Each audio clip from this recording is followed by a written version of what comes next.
ওয়ালা তানকিহুল মুশরিকাতি হাত্তা ইউমিন্না। আয়াতের শুরুতে অংশবিশেষ তেলাওয়াত করলাম। আর অংশীবাদী নারীদেরকে বিবাহ করো না যতক্ষণ পর্যন্ত না মুসলমান হয়ে যায়। আয়াতের মধ্যে তফসির রয়েছে, চারটা তফসির রয়েছে। এক নম্বর হচ্ছে, এই আয়াতের শান ও নুজুল এসেছে মক্কাতুল মুআজ্জামার একজন সাহাবী, যার নাম হচ্ছে মারসাদ খানাবির। মারসাদ খানাবির এই সাহাবীর নাম প্রসঙ্গ অবতীর্ণ হয়েছে ওনার প্রসঙ্গে। তিনি মক্কাতুল মুআজ্জামা থেকে মদিনায় তৈবায় হিজরত করে চলে গিয়েছিলেন। তো যখন আবার ওনাকে রসুল করিম সাল্লাল্লাহু তাআলা আলাইহি ওয়াসাল্লাম মক্কাতুল মুআজ্জামায় পাঠিয়ে দিয়েছেন যে তুমি গিয়ে সেখানে মুসলমান যারা আছে ওনাদেরকে তুমি পাঠিয়ে দাও মদিনা শরীফে। বলি সুবহানাল্লাহ। এই দায়িত্ব উনি পালন করছেন। এর আগে মক্কাতুল মুআজ্জামার একজন মুশরিকা মহিলা, যার নাম হচ্ছে উন্নাক। উন্নাক একজন মহিলা মুশরিকা। ওই মহিলার সাথে তার হৃদ্যতা ছিল, ভালোবাসা। মারসাদ গানাবির যখন মক্কাতুল মুআজ্জামায় আসলো, এই উন্নাত মহিলাটা গিয়ে তার সাথে সাক্ষাৎ করলো। সাক্ষাৎ করে তাকে বলল, তাকে খারাপ প্রস্তাব দিল, বলে হয় তুমি আমাকে শাদী করে নাও। তখন তিনি বললেন, এটা আমার পক্ষে সম্ভব না, আমি এখন মুসলমান হয়েছি। বলি সুবহানাল্লাহ। আমি ঈমান এনেছি, আমি মুসলমান হয়ে মুশরিকাকে বিবাহ করতে পারবো না। আমার আকা মৌলা রসুল করিম রউফুর রহিম সৈয়দ আলম সাল্লাল্লাহু তাআলা আলাইহি ওয়াসাল্লামকে জিজ্ঞেস করার পর উনি যদি বলেন বিবাহ করতে পারবো, তখন এই প্রসঙ্গে আয়াত শরীফ নাজিল হয়েছে। আল্লাহ জাল্লা শানহু ইরশাদ করেছেন, ওয়ালা তুনকিহুল মুশরিকাতি হাত্তা ইউমিন্না। তোমরা কখনো মুশরিকাকে শাদী করবে না যতক্ষণ না তারা ঈমান না আনে। বলে সুবহানাল্লাহ।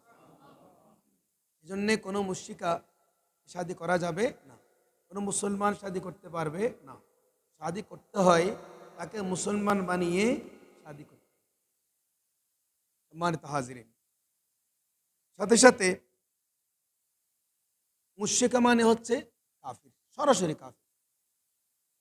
কেননা ইমানদার নারীর বিয়ে কোনো কাফির পুরুষের সাথে বৈধ নয়। আল্লাহ আযজা ওয়া জাল্লা ইরশাদ করলেন কালাম পাকের মধ্যে, ইন্নাল্লাহা লা ইয়াগফিরু আন ইউশরাকা বিহি ওয়া ইয়াগফিরু মা দুনা যালিকা লিমান ইয়াশা। আল্লাহ জাল্লা শানহু শিরিক ব্যতীত যত প্রকার গুনাহ আছে, সগীরা কবীরা সমুদয় গুনাহ আল্লাহ মাফ করবেন, কিন্তু শিরিক গুনাহ আল্লাহ মাফ করবেন না। সেক্ষেত্রে ওই মুশরিকদের সাথে আমাদের কোনো বিবাহ হতে পারে। এবং হুজুর সাল্লাল্লাহু তাআলা আলাইহি সাল্লাম মুশরিকের মুশরিক যদিও সে আল্লাহকে এক বলে বিশ্বাস করে, যেমন শয়তান, মুশরিকা কিন্তু আল্লাহকে এক বলে স্বীকার করে, কিন্তু আমার দয়াল নবীর উপর ঈমান আনে নাই। না আনার কারণে সে কি হয়েছে? মুশরিকা হয়েছে। আরেকটা তাফসীর, মুমিন নারী কোনো কাফিরের বিবাহাধীন হয় তবে সে তাকে কাফির বানিয়ে ছাড়বে, এতে ধর্মীয় আশঙ্কা রয়েছে। এতে বোঝা গেল যে মুরতাদের সাথেও মুমিন নারীর বিবাহ হতে পারে না। যেমন শিয়া, মির্জাই, কাদিয়ানি, আরও যারা বাতিল আছে, ওদের সাথে কোনো বিবাহ বন্ধনে আবদ্ধ করা যাবে না। এর অভিজ্ঞতা অর্জন হয়েছে, এমন বিবাহ সফল হয় না। আমরা দেখতে পাই রসুল করিম সাল্লাল্লাহু তাআলা আলাইহি ওয়াসাল্লাম ইরশাদ করেছেন, ওয়ালা তুনাকিহুহুম। তাই নবী স্পষ্টভাবে বলে দিয়েছেন, যারা আল্লাহর দুশমন, নবীর দুশমন, বাতিল, ওদের সাথে তোমরা বিবাহ বন্ধনে আবদ্ধ হইও না। বলে নাউজুবিল্লাহ। ওয়ালা তুওয়াকিলুহুম, ওদের সাথে বসে তোমরা কিছু খাবেও না।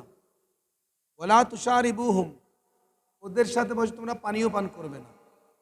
ওয়ালা তুজালিসুহুম, ওদের সাথে তোমরা মজলিসেও বসবে না। ওয়ালা তুসাল্লু আলাইহিম, ওদের পিছনে নামাজ পড়বে না। ওয়ালা তুসাল্লু মাআহুম, ওরা মারা গেলে জানাজাও পড়বে না। এমনকি ওরা অসুস্থ হলে ওদেরকে দেখতেও যাবে না। বলি না, আমরা তো এগুলি খেয়াল করি না। আমরা নিজের ইচ্ছাকে শরীয়ত বানিয়ে ফেলি। সম্পদ দেখলাম নিজের মেয়ে দিয়ে দিলাম, সম্পদ দেখলাম ছেলের জন্য বউ নিয়ে আসলাম, এ আকিদা আমি দেখলাম না। এটা কোন আকিদায়, কোন অবস্থায়, তার আকিদা কি, তার ইমান কি, তার বিশ্বাস কি, আমরা সেগুলো খেয়াল করি না। যার কারণে এক পরিবারের মধ্যে সেরকম একজন যদি বাতিল ঢুকে যায়, পুরো পরিবারকে ধ্বংস করে ফেলে। জুড়ে বলি না। সেজন্য আল্লাহ আযজা ওয়া জাল্লা ফরায়াতের সাথে করেছেন, ওয়ালা তালবিসুল হাক্কা বিল বাতিল ওয়া তাকতুমুল হাক্কা ওয়া আনতুম তা'লামুন।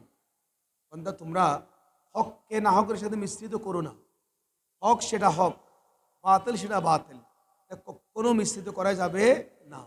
এই জন্য আমাদেরকে সজাগ দৃষ্টি রাখতে হবে সেই বিষয়ে। আমাদেরকে এটা আল্লাহ আযজা ওয়া জাল্লা শিক্ষা দিয়েছেন। আমরা কোটিপতি হলে পাগল হয়ে যাই, বিশেষ করে অনেক ধনবান হলে আমরা পাগল হয়ে যাই, আমরা এগুলোর প্রতি বেশি আকৃষ্ট।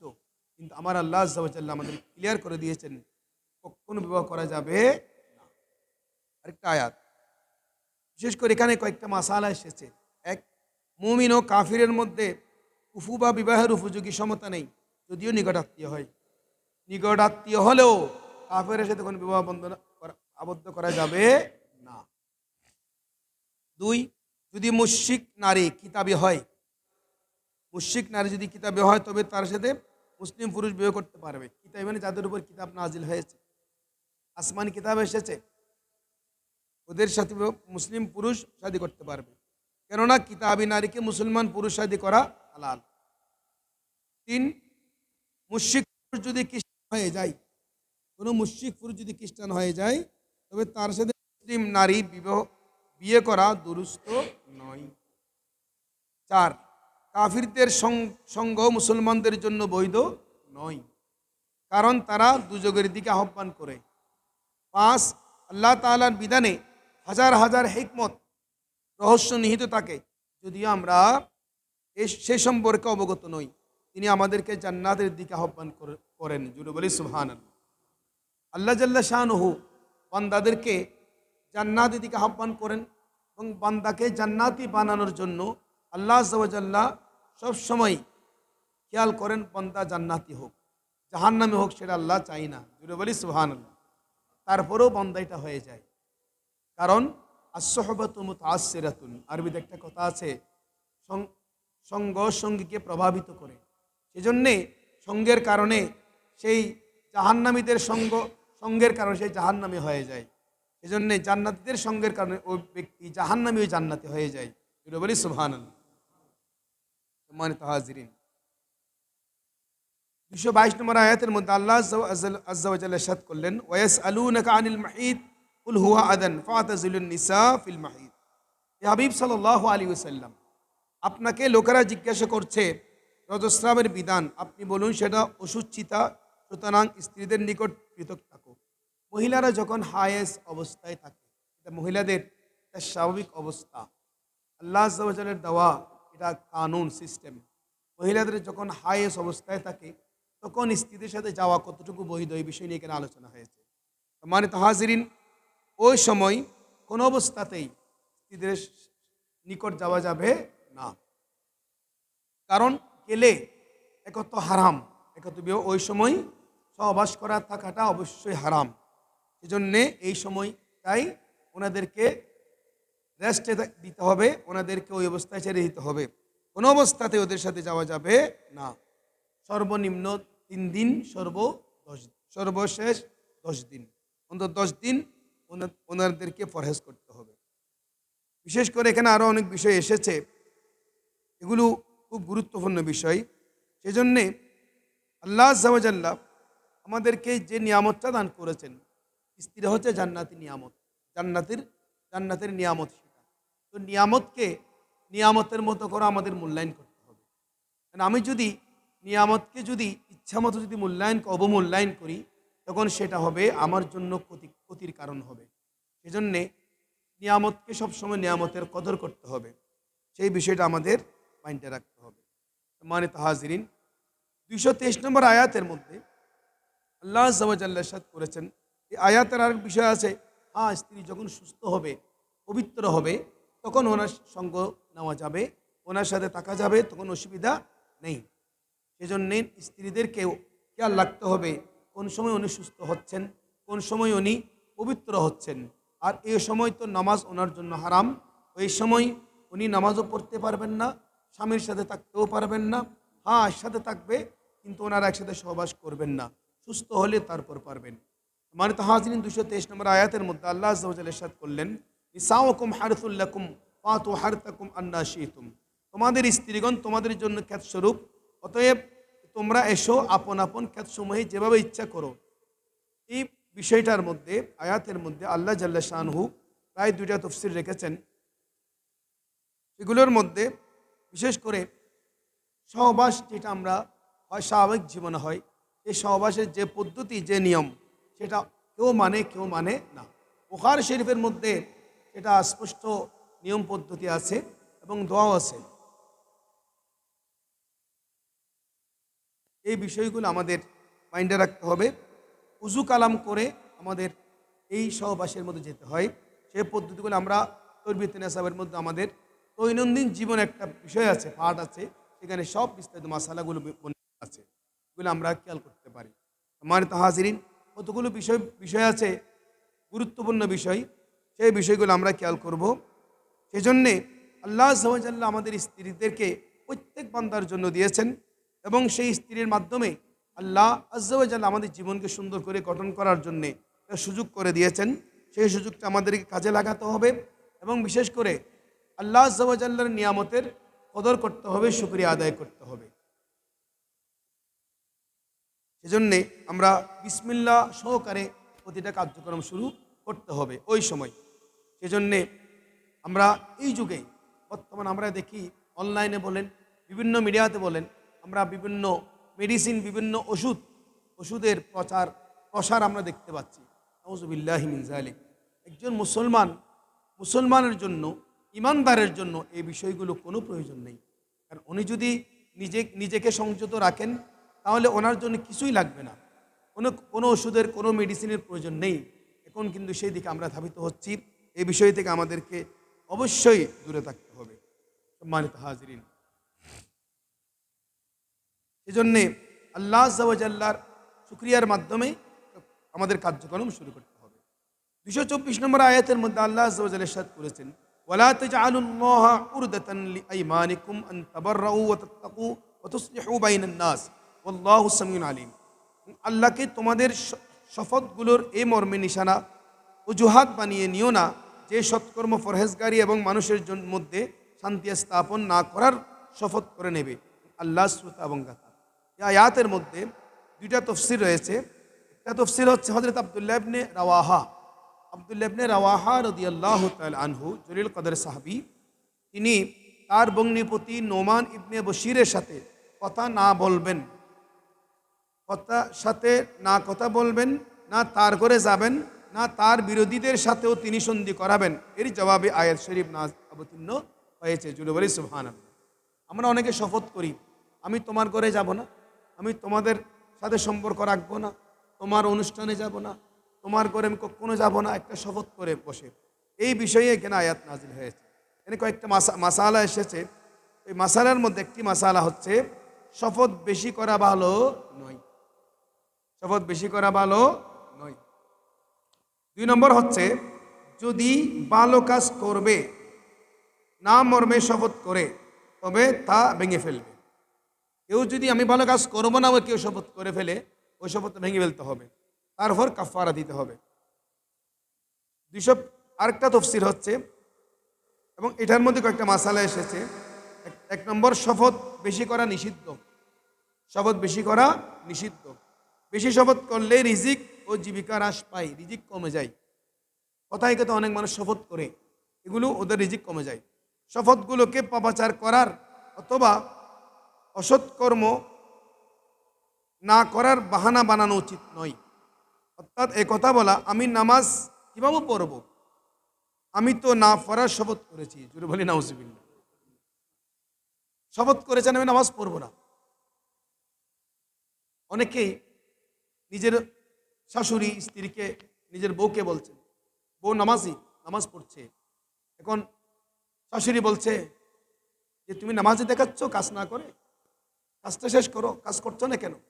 স্ত্রীর রাগান্বিত হয়ে বলে আমি আর নামাজ পড়বো না, আমি আর নামাজ পড়বো না, আল্লাহর কসম করে বলছি নামাজ আর পড়বো না। এরকম শপথ করা হারাম, এরকম শপথ করা যাবে না। উনি যখন নামাজ পড়ছেন না, ওনার শাশুড়ি জিজ্ঞেস করছেন যে আপনি নামাজ পড়ছেন না কেন? আমি শপথ করেছি নামাজ না পড়ার জন্য, কিভাবে পড়বো? এরকম শপথ করা যাবে না। 3 নম্বর, মুসলমানদের মধ্যে সন্দেহ স্থাপন করিয়ে দেওয়া উত্তম ইবাদত, তেমনিভাবে তাদের মধ্যে ফেসাদ ছড়ানো নিকৃষ্টতম অপরাধ। সম্মানিত হাজিরিন, 225 নম্বর আয়াতের মধ্যে আল্লাহ আযজা ওয়া জাল্লা ইরশাদ করলেন, লা ইউআখিযুকুমুল্লাহু বিল্লাগwi ফি আইমানিকুম ওয়ালাকিন ইউআখিযুকুম বিমা কাসাবাত কুলুবুকুম আল্লাহু গফুরুর রহিম, আল্লাহু গফুরুন হালিম। আল্লাহ তোমাদেরকে পাকড়াও করেন না ওই সব শপথের মধ্যে যা অনিচ্ছাকৃতভাবে মুখ থেকে বের হয়ে যায়, হ্যাঁ সেটার উপর পাকড়াও করেন যে কাজ তোমাদের অন্তরসমূহে করেছে, এবং আল্লাহ ক্ষমাপরায়ণ সহনশীল। এই আয়াতের মধ্যে 2টা তাফসীর রয়েছে। 1 নম্বর হচ্ছে এমনই অনিচ্ছাকৃত শপথ, কতগুলো শপথ হয়ে যায় অনিচ্ছাকৃত, ইচ্ছার বাইরে মুখ ফসকে বের হয়ে যায়, শপথ হয়ে যায়।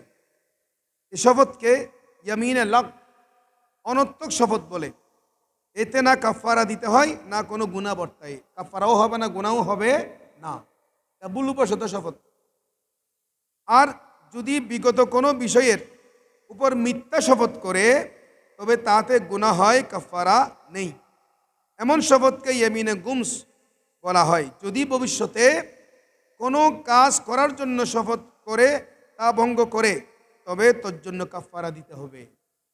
এমন শপথকে ইয়ামিনে মুনআকিদা বলা হয়। এই শপথগুলোর আলোচনা ইনশাআল্লাহ সামনে আসবে। আমাদের হানফি আরেকটা মাসালা হচ্ছে তাফসীর, হানফি মাযহাবের অনুসারে, মাযহাব অনুসারে কাসাবাত কুলুবুকুম, এখানে এই আয়াতে তাফসীর করেছেন জেনে বুঝে মিথ্যার উপর শপথ করা।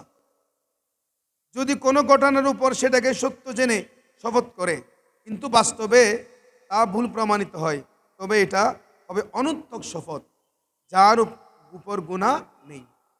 ইমাম শাফি রহমতুল্লাহ আলাইহির মতে অনর্থক শপথ হলো যা মুখ থেকে অনিচ্ছা সত্ত্বে বের হয়ে যায়। যেমন এখানে যারা লখনৌবাসী ভারতের, ওরা বলতো যাই আল্লাহ, আই আল্লাহ, আল্লাহ আসুন আল্লাহরই শপথ, চান আল্লাহরই শপথ, এমন ওয়াল্লাহ আল্লাহ শপথ হচ্ছে ইমাম শাফির মতে ইয়ামিনে লাগ, অনর্থক শপথ। আর সম্মানিত হাজিরিন, 226 নম্বর আয়াতের মধ্যে আল্লাহ আযজা ওয়া জাল্লা ইরশাদ করলেন, লিল্লাযীনা ইউলুনা মিন নিসাইহিম তারাব্বুসু আরবাআতি আশহুরিন ফাইন ফাউ ফাইন্নাল্লাহা গফুরুর রহিম। ওইসব লোক যারা শপথ করে বসে আপন স্ত্রীদের নিকট যাবার বেলায় তাদের জন্য 4 মাসের অবকাশ রয়েছে, অতঃপর যদি ওই মেয়াদের মধ্যে ফিরে আসে তবে আল্লাহ ক্ষমাশীল দয়ালু। এই আয়াতের মধ্যে 2টা তাফসীর আছে। তা হচ্ছে ইলা শুধু নিজ বিবাহদিন স্ত্রীর সাথেই করা সম্ভব, কিন্তু দাসীর সাথে হতে পারে না। এই কথা বোঝা যায় যে মিল্কে মুথা হচ্ছে সাময়িক বিবাহ, যেটা হচ্ছে কাটি জিনা, জোরে বলে নাউজুবিল্লাহ। কারণ যার সাথে মুতা বা টাকার বিনিময়ে সাময়িক বিবাহের চুক্তি করা হয় সে তো স্ত্রী নয়। এই কারণে শিয়া ধর্ম অনুসারে এমন নারীর সাথে ইলা করা যায় না। সুতরাং মুতা সাময়িক বিবাহ সম্পূর্ণ হারাম, জোরে বলে নাউজুবিল্লাহ। আরেকটা তাফসীর এসেছে শপথ করা যে আমি আপন বিবির সাথে 4 মাস যাবৎ সহবাস করব না, এমন শপথকে ইলা বলা হয়। এখানে মাসালা ক্লিয়ার হয়েছে, ইলা কাকে বলা হয়। স্ত্রীর সাথে কেউ যদি বলে আমি তোমার সাথে 4 মাস মিলিত হব না, এটাকে বলা হয় ইলা। এর বিধান হচ্ছে, যদি শপথ ভঙ্গ করে এবং 4 মাসের আভ্যন্তরে সহবাস করে ফেলে, অথবা মুখে শপথ ভঙ্গের কথা বলে দেই, কিংবা সহবাসের প্রতিশ্রুতি দেই, তবে তো তার উপর শপথ ভঙ্গের কাফফারা ওয়াজিব হয়ে যায়। নতুবা 4 মাস অতিবাহিত হবার পর স্ত্রীর উপর তালাকে বায়না বর্তাবে।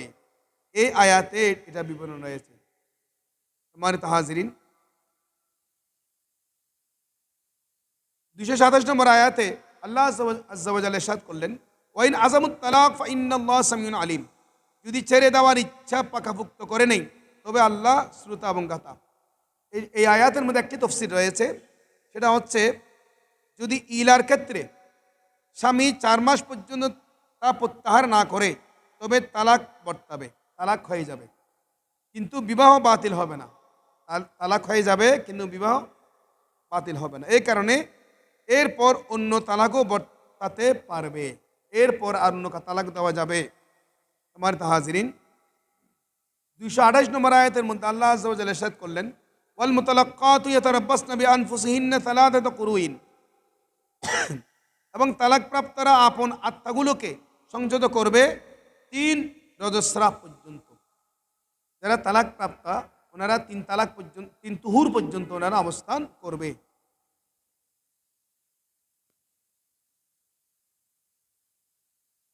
এই আয়াতের মধ্যে প্রায় 3টা তফসির রয়েছে, 5টা তফসির রয়েছে।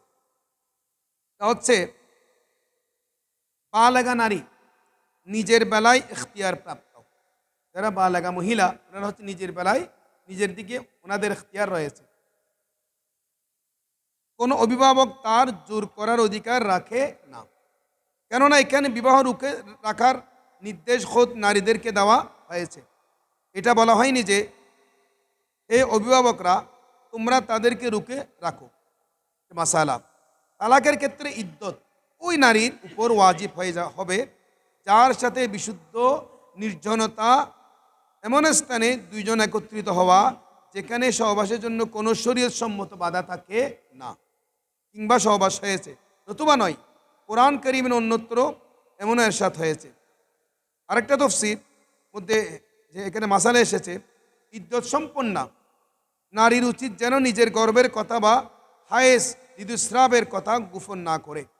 এক্ষেত্রে ভুল বর্ণনা দেওয়া নিষিদ্ধ, কারণ তার ভুল বলার কারণে যদি প্রত্যাবর্তন কিংবা দ্বিতীয় বিবাহে ভুল সংঘটিত হয়, ওর জন্য সেই নারী গুনাহগার হবে।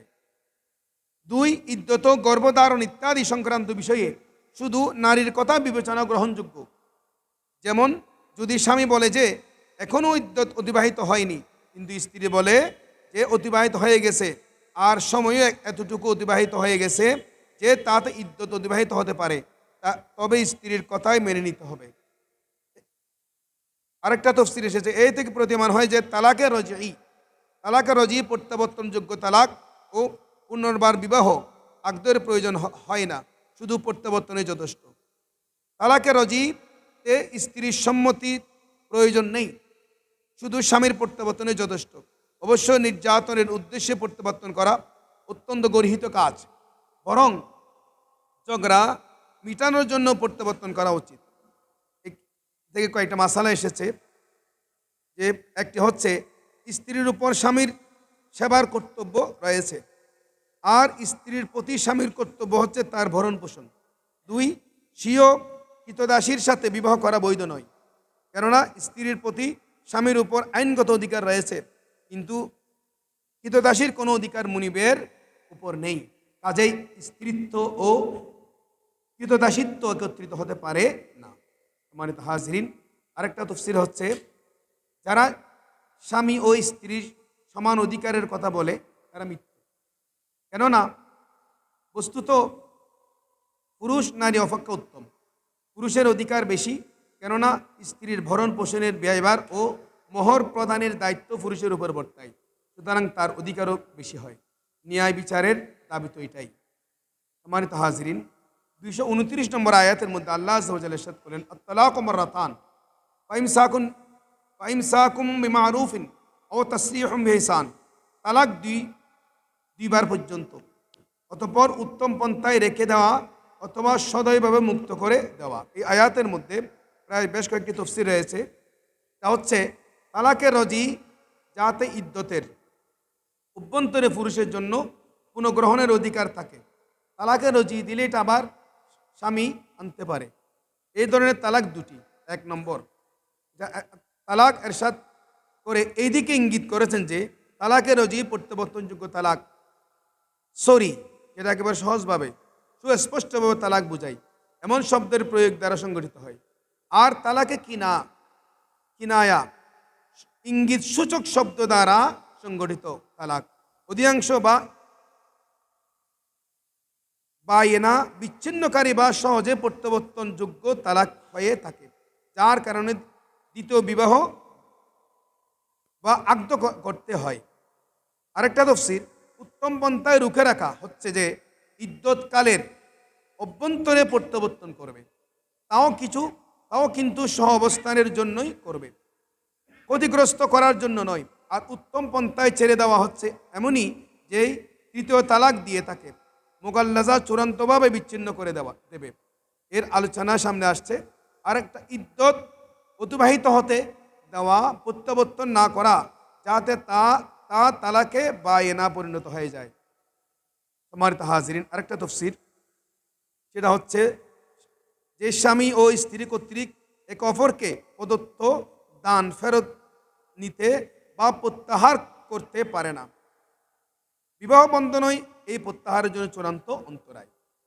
প্রত্যাহারের অন্তরায় সর্বমোট 7টা, যেগুলো ফকিগণ দমক হুজাকা এর 7টা অক্ষর সমষ্টি দ্বারা একত্রে বুঝিয়েছেন। এর মধ্যে জাক্করটি দ্বারা জৌজিয়ত বিবাহ বন্ধন বোঝানো হয়েছে। অনুরূপভাবে স্বামী তার স্ত্রী থেকেও মোহর ফেরত নিতে পারে না। আরেকটা তফসির, যে সম্প্রদায়ের সর্দার, অভিভাবক কিংবা স্বামী ও স্ত্রীর ওয়ারিসদেরকে সম্বোধন করা হয়েছে, যারা বিরোধের সময় মধ্যখানে রক্ষাকারী হতে পারে। সম্মানিত হাজিরিন, এই তালাকের নাম হচ্ছে খোলা তালাক, তালাকে খোলা। এই আয়াত জামিলা বিনত আব্দুল্লাহ প্রসঙ্গ অবতীর্ণ হয়েছে, যিনি তার স্বামী সাবেত ইবনে কাইসের নিকট থেকে প্রাপ্ত মোহরের বাগান ফেরত দিয়ে তালাক নিয়েছিলেন। এতে কয়েকটা মাসআলা এখানে রয়েছে। একটা হচ্ছে, খোলা হচ্ছে স্বতন্ত্র তালাকই, বিবাহ বিচ্ছেদকরণ নয়, কেননা এখানে ফিদিয়া মুক্তিপণ দেওয়ার কথা উল্লেখ করেছেন, যা স্ত্রীর কাজ, স্বামীর কাজ বলে উল্লেখ করা হয়নি। বোঝা গেল যে স্বামীর কাজ হচ্ছে তাই যা পূর্ব উল্লেখ করা হয়েছে, অর্থাৎ তালাক প্রদান করা। 2, স্ত্রীর কাজ খোলার ক্ষেত্রে শুধু ফিদিয়া মুক্তিপণ দেওয়াই, তালাক স্বামী দেবে, হাকিম বিচারক দেবেন না, কিংবা খোদ স্ত্রীও না। 3, খোলা তালাকের মধ্যে যেই ফিদিয়া সাব্যস্ত হয়ে যায় তা পরিশোধ করা জরুরি, যদিও হয় মোহর অপেক্ষা বেশি, তবে মোহর অপেক্ষা বেশি নেওয়া মাকরুহ। 4, খোলার তালাকের ক্ষেত্রে অর্থ দেবে স্ত্রী, আর যদি অন্য কোনো ব্যক্তি স্ত্রীর অগোচরে অর্থ দিয়ে তালাক নিয়ে দেয় তবে খোলা সংগঠিত হবে না, যেমন পাঞ্জাবে এর প্রচলন রয়েছে। 5, খোলা তালাকের মধ্যে তালাকে বায়নার সংগঠিত হয়, কেননা ফিদিয়া হচ্ছে অর্থ যা স্বামীকে দিয়ে নিজেকে মুক্ত করা হয়। তালাকে রজির ক্ষেত্রে স্ত্রী নিজেকে মুক্ত করতে পারে না। সম্মানিত হাজরিন, 230 নম্বর আয়াতের মধ্যে আল্লাহ আযজা ওয়া জাল্লা ইরশাদ করলেন, ফাইন তাল্লাকাহা ফালা তাহিল্লু লাহা মিন বা'দু হাত্তা তানকিহা যাওজান গায়রাহু।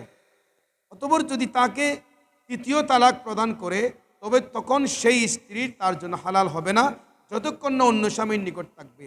আয়াতের মধ্যে 3টা তফসির রয়েছে। একটা হচ্ছে 2 তালাকের পর চায় বিনা অর্থে দেওয়া হোক অথবা অর্থ দিয়ে অথবা খোলার রূপে, এতে বোঝা গেল যে খোলা তালাকের পরও তালাক হতে পারে। আর খোলা হচ্ছে তালাকই, বিবাহ বাতিল করা নয়, নতুবা এর পর এই তালাক প্রত্যাহত না। আরেকটা তফসির, সেটা হচ্ছে হালালা, 3 তালাকের পর স্ত্রী তালাক দাতা স্বামীর জন্য হালাল হবার পদ্ধতিতে দ্বিতীয় স্বামীর সাথে শুধু বিবাহ বা আগ্দ যথেষ্ট নয়, বরং দ্বিতীয় স্বামীর সাথে সহবাস দৈহিক সঙ্গম সংগঠিত হওয়া জরুরি, কেননা তানকিহা দ্বারা সঙ্গম করা আর জৌজান দ্বারা বিবাহ আকদ প্রমাণিত হয়। প্রমাণিত হাজিরিন, আরেকটা তফসির হচ্ছে শেষ তফসির, যে কয়েকটা মাসালা। এক, 3 তালাকের ক্ষেত্রে হালালা করার পর পুনরায় প্রথম স্বামীর সাথে বিবাহ করতে কোনো বাধা নেই। 2, এখন যদি পুনরায় বিবাহ করতে চায় তবে তাতে পুরুষ ও নারী উভয়ের সম্মতি জরুরি। এ কারণে ইয়া তারাজা এবং জন্না দ্বারা তসনিয়া এখানে শব্দরূপ ব্যবহৃত হয়েছে। 3, হালালার পর যে বিবাহ হবে তাতে আবারও স্বামী 3 তালাকের মালিক হবে, কেননা এখানে ইয়া তারাজা এরশাদ হয়েছে। রুজু মানে প্রথম অবস্থায় ফিরে আসা, প্রথম অবস্থায় 3 তালাকের মালিকানা ছিল, সুতরাং এখানে তাই হবে। সম্মানিত হাজরিন, আমরা জটিল কতগুলো বিষয় আমরা জানলাম, এখানে কঠিন কতগুলো বিষয়, এবং নারীদের কি অবস্থা, নারীদের অবস্থান কি, ওনাদের শারীরিক অবস্থা কি, এবং নারীদের প্রতি আমাদের কি অধিকার আছে, এবং পুরুষের কি অধিকার, নারীর কি অধিকার, এই বিষয় নিয়ে এখানে আয়াতের মধ্যে আলোচনা হয়েছে। এই বিষয়গুলো আমাদের ভালো করে খেয়াল করতে হবে। আমরা অনেক পুরুষ জানি না কিভাবে তালাক দিতে হয়, অনেক স্ত্রীও জানে না কীভাবে তালাক দিতে হয়, তালাক নিতে হয়, এবং তালাকের অবস্থা কি। আমরা আমাদের মধ্যে, সমাজের মধ্যে একটা বিষয় আছে ডিভোর্স, বাংলা হচ্ছে তালাক। তো ডিভোর্স আমরা দিই, ডিভোর্স দেওয়ার অধিকার একমাত্র স্ত্রীর কাছে নেই, স্বামীর কাছে। আমাদের দেশের মধ্যে কানুনে আছে স্ত্রীও ডিভোর্স দিতে পারে, জুড়ে বলি নাউজুবিল্লাহ। আর স্ত্রী ডিভোর্স দিয়ে এটা খোলা তালাক হয়ে যাবে, তার মানে স্বামীকে সম্পূর্ণ টাকা দিয়ে তালাক নেওয়া। আমরা তো স্বামীকে তো টাকা দেই না, বরঞ্চ স্বামীর কাছ থেকে নেই। সেজন্যে আমাদের সাথে আল্লাহ আজ্জা ওয়া জাল্লা সে কালামের সাথে, আল্লাহ আজ্জা ওয়া জাল্লার কানুনের সাথে আমাদের সম্পূর্ণ মিল নেই। সেক্ষেত্রে আমাদের এই বিষয়গুলো স্টাডি করতে হবে, এই বিষয়গুলো জানতে হবে। আজকে আমরা দাওয়াত খায়ের মজলিসের মাধ্যমে এই বিষয়গুলো আমরা জানলাম, ধারণা নিলাম। আল্লাহ আজ্জা ওয়া জাল্লা আমাদের এই বিষয়গুলো যথাযথভাবে জানার, বোঝার তৌফিক দান করুন। সূরা বাকারা শরীফের 221 নম্বর আয়াত থেকে 230 নম্বর আয়াতের কানজুল ঈমান, খাজাইনুল ইরফান আপনি স্টাডি করলে বুঝতে পারবেন বিষয়গুলো। আমার তাহাসিনী আল্লাহ আজ্জা ওয়া জাল্লা আমাদের এই বিষয়গুলো অনুধাবন করার তৌফিক দান করুক, আমিন। এবার আসেন আপনাদের সম্মুখে কিতাবুল ইলম থেকে হাদিস শরীফ পেশ করছি, ভালো করে খেয়াল করুন।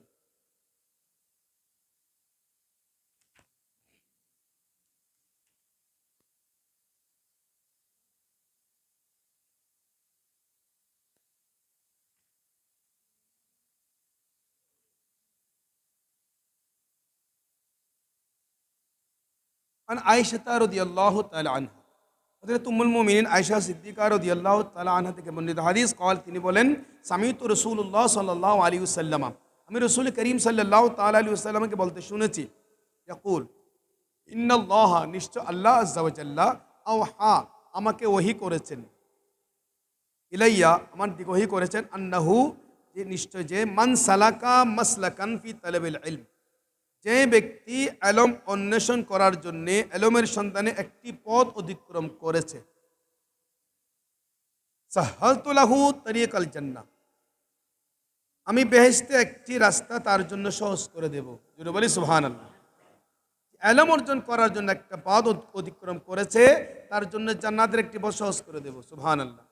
ওমান সালাবতু কারিমাতাই, আর যার দুটি প্রিয় বস্তু আমি নিয়ে নেব। আল্লাহ আজ্জা ওয়া জাল্লা বলেন, আমি যার দুইটা প্রিয় বস্তু আমি নিয়ে নেব, কারিমাতাই আসাবতুহু আলাইহিম আল জান্নাহ, তাকে আমি বেহেশত দান করব। যদি বলি সুবহানাল্লাহ। ওয়া ফাদলুন ফি ইলমিন খায়রুম মিন ফাদলিন ফি ইবাদাতিন, ইলমের আধিক্য ইবাদতের আধিক্য তো উত্তম। যদি বলি সুবহানাল্লাহ। ওয়া মালাকুদ্দিন আল ওয়ারা, দ্বীনের কারখানা শৃঙ্খলা হচ্ছে পরহেজগারি। যদি বলি সুবহানাল্লাহ। এই হাদিসটি ইমাম দারমি, ইমাম বাইহাকি শুআবুল ঈমান দেশে বর্ণনা করেছেন। এই হাদিসের ব্যাখ্যা এখানে মুহাদ্দিসিন কেরাম চমৎকার বলেছেন। বিশেষ করে ইলহাম যেটা আল্লাহর পক্ষ থেকে এসেছে, সেটা হযরত জিবরিল আমিনের মাধ্যমে হয়। বিষয়বস্তু মহান আল্লাহ আজ্জা ওয়া জাল্লার পক্ষ থেকে হয়েছে। ওহী, এটা হচ্ছে ওহী গায়রে মুতলাক। ওহিয়ে গায়রে মতলু। কোরআন করিম হচ্ছে ওহিয়ে মতলু, আর হাদিসের রসুল সাল্লাল্লাহু আলাইহি ওয়াসাল্লাম হচ্ছে ওহিয়ে গায়রে মতলু। আর হাদিসে কুদসি ও কোরআনের মধ্যে পার্থক্য এই যে কোরআনের বচন ও বিষয় বস্তু দুটি মহান রবের পক্ষ থেকে অবতীর্ণ। এখানে যে কোনো মাধ্যম অবলম্বন করে ইলম তালাশ করুক, যে কোনো মাধ্যমে। যেমন আমরা দাওয়াত খায়ের মজলিসের মাধ্যমে, অনেকে মাদ্রাসায় দরস তদরিসের মাধ্যমে, অনেকে ওয়াজ বয়ানের মাধ্যমে, অনেকেই লিখনির মাধ্যমে, যেভাবে হোক না কেন দ্বীনি কিতাবাদি অধ্যয়ন করুক। তার জন্য দুনিয়া, ইবাদত ও মারিফাতের ইত্যাদির মতো বেহেশতের পথগুলোর তৌফিক অর্জিত হবে। কিয়ামতের দিন তার জন্য ফুলসিরাত অতিক্রম করে বেহেশতে পৌঁছানো সহজ হবে। সম্মানিত হাজিরিন, মিরকাত প্রণেতা বলেছেন, ইলম ব্যতীত বেহেশতের সকল দরজা বন্ধ। ইলমে দ্বীন হচ্ছে ওই দরজাগুলোর একটা চাবি। বলি সুবহানাল্লাহ। আমি যার চক্ষু যুগল, এখানে বলা হচ্ছে যার দুটি নিয়ামত নিয়ে নেব। চোখ দুটি বড় নিয়ামত, হাত দুটি বড় নিয়ামত, পা দুটি বড় নিয়ামত।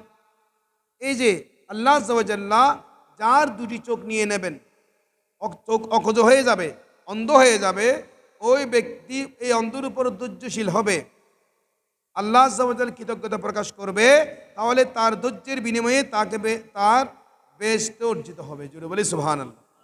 বোঝা গেল যে পার্থিব কষ্টসমূহ আল্লাহ তাআলার রহমত প্রাপ্তির মাধ্যম, তবে শর্ত হলো যদি তার উপর ধৈর্য দান করে। আমরা তো ধৈর্য দান করি না, কষ্ট আসলে আমরা ধৈর্য দান করি না, আমরা উশৃঙ্খল হয়ে যাই। এজন্য আমাদেরকে ধৈর্য দান করতে হবে, যেহেতু ইন্নাল্লাহা মাআস সাবিরিন, নিশ্চয় আল্লাহ আযজা ওয়া জাল্লা রয়েছেন ধৈর্যকারীদের সাথে, ধৈর্যশীলদের সাথে। সেজন্যে আমাদের এই বিষয়গুলো খেয়াল করতে হবে। ইলমের সামান্য আধিক্য ইবাদতের বহু আধিক্য পক্ষে উত্তম। ইবাদতের চাইতে ইলমের মর্যাদা বেশি। সেজন্য ইলম আমাদেরকে অর্জন করতে হবে, কারণ ইলম অর্জনের মাধ্যমে অগণিত সওয়াব সেখানে রয়েছে। আশিয়াতুল উম্মাতের মধ্যে এসেছে দিনদারি ও তাকওয়া অপেক্ষা ওয়ারা উত্তম। ওয়ারা হচ্ছে হারাম, সন্দেহপূর্ণ বিষয়, লোভ ও লৌকিকতা, আমল থেকে বেঁচে থাকা, সব ধরনের ইবাদত করা, শুধু হারাম থেকে বেঁচে থাকা হচ্ছে তাকওয়া। মুত্তাকি ব্যতীত অন্য লোকেরা স্বীয় দ্বীনের শৃঙ্খলা কায়েম রাখতে পারে না। ওয়ারা হচ্ছে হারাম, কারণ আমি ইবাদত করব, ইবাদতের মধ্যে যেন কোনো ধরনের লৌকিকতা না থাকে। আমি আমল করব, আমলের মধ্যে যেন কোনো লৌকিকতা না থাকে। কারণ লৌকিকতার কারণে অনেক বান্দা জাহান্নামে যাবে। এটা হচ্ছে ওয়াল উব্বাদ বির রিয়া, ইবাদতকারী অনেক জাহান্নামে যাবে রিয়ার কারণে। জুড়ে বলে নাউজুবিল্লাহ। আল্লাহ আযজা ওয়া জাল্লা আমাদের এই বিষয়গুলো মাইন্ডে রাখার তৌফিক দান করুন এবং এই বিষয়গুলো অনুধাবন করার তৌফিক দান করুক, আমিন। আমার হাজিরিন, জিকিরের ব্যাপারে শেখুল মাশায়েখ হযরতে শেখ আহমদ কবির রেফাই রহমতুল্লাহ আলাই আশিক রসুল, যিনি দিদার মুস্তাফা নসিব হয়েছে, উনি উল্লেখ করেছেন তোমাদের সর্বদা আল্লাহর জিকির করা উচিত। কেননা আল্লাহর জিকির হলো আল্লাহ আযজা ওয়া জাল্লা পর্যন্ত পৌঁছার একমাত্র চাবিকাঠি। জুড়ে বলে সুবহানাল্লাহ। বান্দাকে আল্লাহ পর্যন্ত পৌঁছানোর একটা মাধ্যম হচ্ছে আল্লাহর জিকির করা। সুবহানাল্লাহ। আমাদের মাশায়েখ হযরত আমাদের জিকির দিয়েছেন কেন? আমরা যেন আল্লাহ আযজা ওয়া জাল্লা পর্যন্ত পৌঁছতে পারি। সেজন্য তরিকতের মাশায়েখ হযরতের কাজ হচ্ছে বান্দা মুরিদকে, আল্লাহর বান্দাদেরকে আল্লাহ পর্যন্ত পৌঁছে দেওয়া। আল্লাহ আমাদের বেশি বেশি করে এই জিকিরগুলো ইখলাসের সাথে আদায় করার তৌফিক দান করুক, আমিন। সম্মানিত হাজিরিন, দুরূদ শরীফের ব্যাপারে ইমাম গাযালি আলাইহির রাহমাহ মুকাশাফাতুল কুলুবের মধ্যে একটা হাদিস নকল করেছেন। রাসূল করিম সাল্লাল্লাহু তাআলা আলাইহি ওয়াসাল্লাম ইরশাদ করেছেন, বান্দা তোমরা খাবার কম খাবে, খাবার কম খেলে তোমাদের শরীর সুস্থ থাকবে। যদি বলি সুবহানাল্লাহ। তোমরা গুনাহ থেকে বেঁচে থাকবে, গুনাহ থেকে বেঁচে থাকলে তোমাদের কলব সুস্থ থাকবে। যদি বলি সুবহানাল্লাহ। এবং তোমরা বেশি বেশি দরুদ শরীফ পড়বে, দরুদ শরীফ পড়লে তোমাদের ঈমান সুস্থ থাকবে। যদি বলি সুবহানাল্লাহ। সেজন্যে খাবার আমাদের খেতে হবে কি পরিমাণ? পরিমিত খেতে হবে। পরিমিত খাবো কেমন করে? আমার দয়াল নবী ইরশাদ করেছেন হাদিসে পাকের মধ্যে, ওয়াল মুমিনু ইয়াকুলু বিমিআন মাইনিন, মুমিন বান্দা খাবার খায় পেটকে 7 ভাগ করে 1 ভাগ। আর কাফের মুশরিক খাবার খাবে ওয়াল কাফরু সাবাতু ইয়াকুলু সাবাতু আমাইন, কাফের মুশরিক খাবার খাবে পেটকে 7 ভাগ করে একেবারে পরিপূর্ণ খাবে। সেজন্য আমরা খাবো 3 ভাগ, পেটকে 3 ভাগ করে 1 ভাগ খাবো, 2 ভাগ খালি রাখবো। এভাবে খেতে হবে এবং খাবার পরিমিত খেতে হবে এবং বিশেষ করে গুনাহ থেকে বেঁচে থাকতে হবে। গুনাহ থেকে বাঁচলে আমাদের কলবটা সুস্থ থাকবে। আর বেশি বেশি দরুদ শরীফ পড়ব। আর আমরা দিনে 200 বার দরুদ শরীফ পড়ছি, মাসে আমরা 6000 বার দরুদ শরীফ পড়ার সুযোগ পাচ্ছি। পাশাপাশি আমাদের কাছে দরুদ শরীফের বিশাল সম্ভার মজমুআয়ে সালাওয়াত রাসূল সাল্লাল্লাহু আলাইহি ওয়াসাল্লাম রয়েছে, এটা এখন আমাদের কাছে একেবারে অতি নিকটে চলে এসেছে। অনলাইনে এটা তেলাওয়াত সহকারে 24 পারা পর্যন্ত ইতিমধ্যে তেলাওয়াত শেষ হয়েছে। ইনশাআল্লাহ ডিসেম্বর মাসের মধ্যে আমরা 30 পারা কমপ্লিট করব। আপনারা পেয়ে যাবেন কোরআন কারীমের তেলাওয়াতের সাথে সাথে মজমুআয়ে সালাওয়াত রাসূল শরীফের তেলাওয়াত আপনারা পেয়ে যাবেন। আমাদের চ্যানেল আকীদা এটা প্রচার করছে, এগুলো দেখবেন, প্রচার করবেন, শেয়ার করবেন, লাইক করবেন, কমেন্টস করবেন। এগুলো প্রচারযোগ্য একটি কাজ, এগুলো প্রচার করলে আপনি সওয়াব পাবেন। আল্লাহ আমাদের বেশি বেশি দরুদ শরীফ পড়ার তৌফিক দান করুক, আমিন। সম্মানিত হাজিরিন, এবার আমরা আমাদের মাসালা মাকরুহে তানজি। 1 নম্বর হচ্ছে একটা মাসালা, রুকু সাজদায় বিনা প্রয়োজনে তাসবিহ 3 বারের কম বলা। কমপক্ষে 3 বার বলতে হবে। 3 বারের কম বলা হচ্ছে মাকরুহে তানজি। তবে যদি সময় সংকীর্ণ হয় বা গাড়ি চলে যাবার ভয় হয় তাহলে কোনো দোষ নেই। অথবা আমি ইমামের সাথে নামাজ পড়ছি, পিছনে আমি 1 তসবিহ পেয়েছি, রুকুর তসবিহ 1টা পেয়েছি, তাহলে অসুবিধা নাই। আরেকটা মাসালা, অন্য কাপড় মজুদ থাকা অবস্থায় কাজকর্মের কাপড় দ্বারা নামাজ পড়া মাকরুহে তানজি। যেমন আমরা অনেকে কলকারখানায় কাজ করে, অনেকে রাস্তার মধ্যে কাজ করে, অনেকে বিভিন্ন ইউনিফর্ম পরে কাজ করে বিভিন্ন ফ্যাক্টরিতে। এগুলো কিন্তু নামাজের জন্য সামঞ্জস্য নয়। একেবারে তেলযুক্ত ময়লাযুক্ত কাপড় এগুলো দিয়ে নামাজ পড়ে, এগুলো নামাজ পড়ে মাকরুহে তানজি, এগুলো পরা যাবে না। হ্যাঁ, কিন্তু কেমন ময়লা যে দাগের ময়লা, কিন্তু এমন ময়লা নয় যে ময়লা দ্বারা শরীয়ত অ্যালাউ করে না, যেমন যেটা পবিত্র হতে হবে এই জাতীয় নয়। সেই জন্য এই বিষয়গুলো আমাদের মাইন্ডে রাখতে হবে, এগুলো মাকরুহে তানজি হবে, অন্যতায় মাকরুহ নয়। আরেকটা মাসালা, অলসতা করে খালি মাথায় নামাজ পড়া মাকরুহে তানজি। অলসতা করে খালি মাথায় নামাজ পড়া, টুপি বুঝা বা গরম মনে করে খালি মাথায় নামাজ পড়া মাকরুহে তানজি। আর যদি নামাজকে নগণ্য মনে করে খালি মাথায় নামাজ পড়ে, যদি এরকম মনে করা হয় যে নামাজ কোনো গুরুত্বপূর্ণ বিষয় নয় যার জন্য টুপি পাগড়ি পরা চাই, তাহলে সে কুফরি হয়ে যাবে, জোরে বলে নাউজুবিল্লাহ। এবং যদি বিনয় প্রকাশ করার উদ্দেশ্যে খালি মাথায় নামাজ পড়া হয় তাহলে মুস্তাহাব হবে। দুরুল মুখতার থেকে, বাহারে শরীয়ত থেকে মাসালাটা এসেছে। আরেকটা মাসালা, নামাজের টুপি পরে গেল, তা উঠিয়ে নেওয়া উত্তম যদি আমলে কসির না হয়, বারবার পরে যাচ্ছে, বারবার তুলতে হচ্ছে, এরকম যেন না হয়, অন্যথায় নামাজ ভঙ্গ হয়ে যায়। বেশি বেশি তুললে টুপি নামাজ ভঙ্গ হয়ে যাবে। বারবার উঠাতে হলে বাদ দেওয়া চাই, আর না তোলাটাই ভালো। আরেকটা মাসালা, মাথা থেকে বালি বা কর্কট পরিষ্কার করা মাকরুহ যদি এর দ্বারা নামাজে কোনো অস্বস্তি বোধ না হয়। যদি অহংকারের কারণে পরিষ্কার করা হয় তাহলে মাকরুহে তাহরিমে হবে। আর যদি অস্বস্তিকর হয় বা মন বিগড়ে যায় তাহলে কোনো দোষ নেই, নামাজের পর পরিষ্কার করলে কোনো ক্ষতি নেই, বরং পরিষ্কার করে ফেলা উচিত যেন কোনো রিয়ার ধারণা না আসে। কত আলমগিরি থেকে এসেছে। আরেকটা মাসালা, প্রয়োজন বোধে কপাল থেকে গাম মুছে ফেলা নামাজরত অবস্থায়, বরং সেই ধরনের যাবতীয় আমলে কলিল সামান্য কাজ যা নামাজের জন্য উপকারী তা জায়েজ, আর যা উপকারী নয় তা মাকরুহ। কত আলমগিরি থেকে এসেছে।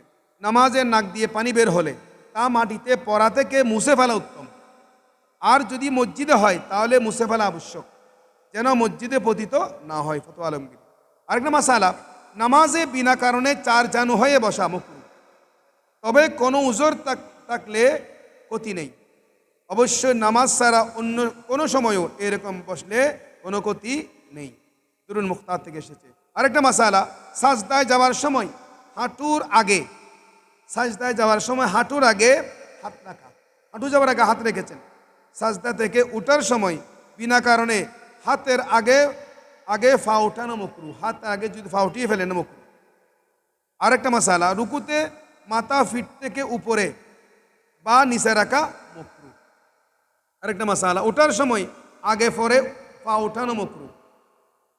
আরেকটা মাসালা, উকুন বা মশা যখন বিরক্ত করে তখন মেরে ফেললে কোনো গতি নেই, তবে যেন আমলে কসির প্রকাশ না পায়।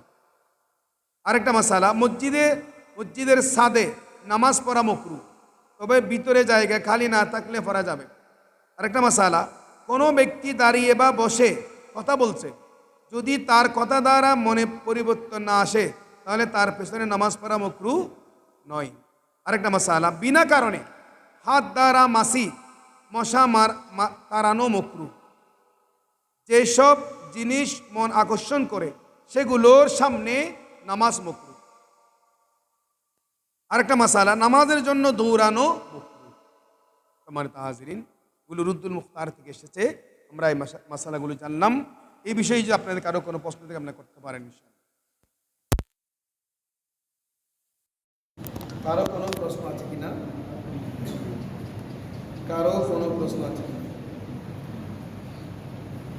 কার কোনো প্রশ্ন নেই?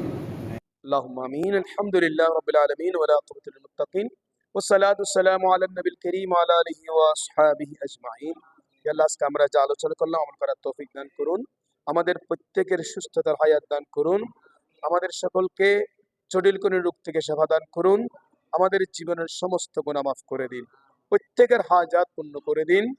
ইয়া আল্লাহ, আমাদের সকলকে দাওয়াত খায়ের মজলিসের মাধ্যমে ঈমান, আকীদা, আমলকে পরিশুদ্ধ করার তৌফিক দান করুন। সাল্লাল্লাহু তাআলা আলা খায়রি খালকি মুহাম্মদ ওয়া আলা আলিহি ওয়া আসহাবিহি আজমাইন ওয়া রাহমনা বিরহমাতিকা ইয়া আরহামার রাহিমিন।